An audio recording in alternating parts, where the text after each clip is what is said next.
Welcome. In this tutorial, I'm going to show you how to reset network setting on iPhone. So if you want to know how I did it, just keep on watching.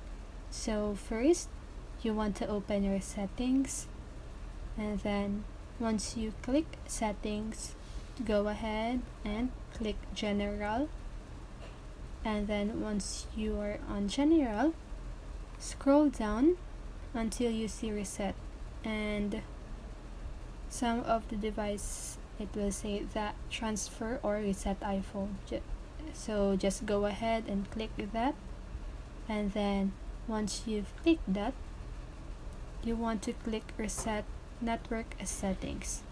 So just go ahead and click reset network settings, and here it will ask you your passcode.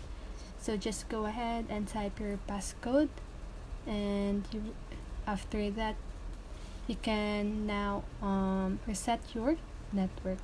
So that's how you do it. I hope this video helps you, and if it did, make sure to like, subscribe, and hit the bell notification so you won't miss a video. See you on the next one, and have a great day.